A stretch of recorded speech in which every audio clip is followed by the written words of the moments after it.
had a client like this, and I'll use this as a reference point, who called me in and some years ago and said they wanted to sell, and he was tired and he wanted to get out. So I did the valuation, and his immediate reaction, when I looked at it, the value was around 10 million, and in my estimation, maybe 15 at tops. And he wanted 40 million. That was his number.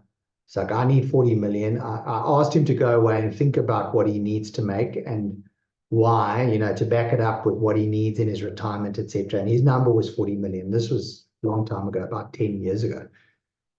And it was just quite devastating for him, because even if it was 15, how do we get from 15 to 40 to make this work? And so it was a timing thing. It was like, okay, Mr. Client, and I won't use names, but for protection of the client, but it was, Mr. Client, how do we get your business to be equal to 40 million? I mean, let's look at the strategies.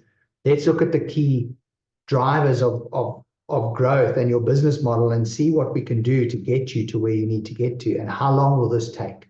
So we set about building a strategy, and how many years, and it was, at that stage, I think it was about a 5-year strategy, where we built in how we would get to the numbers. And some of it was doing a merger, a partial merger, or with a black empowerment company to boost the business. And then there was going to be a further final exit. And he needed to take on a good CFO, which we helped him with initially on a part-time, and then actually on a full-time basis. And this particular CFO was actually his succession plan. She had been an MD and she had a CA, so she was kind of able to do the CFO job, but then also groom for the CEO job in years to come. And that's what actually happened. So she went on a journey, and it was about 3 years, I think, she trained.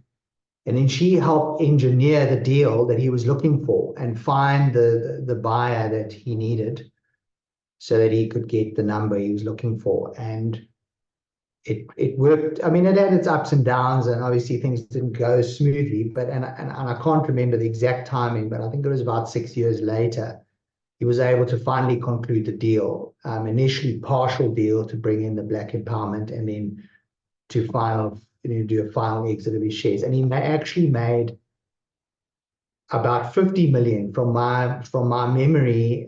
It was more than his expectation, and he was able to get out, and he was very grateful. But I think one of the things, in terms of those questions I was asking in the beginning, is he went off into the horizon, and he went to do some other things, and lo and behold got a call about 2 years later, I remember, and it was, "Hi Rowan, I've now done the exit, but I'm sitting here twiddling my thumbs. I've done a few things, and I never realized the impact that this would have on me as an individual sitting here, even though I've got a bank full of money. Actually, I just feel a little bit unfulfilled, and I'm thinking about getting back into business, So if you know of any businesses for sale, or you're looking at, of anything, kind of my background, and if there's anything out there." So that shows you that the question around what will I do on the other side is actually quite a key one.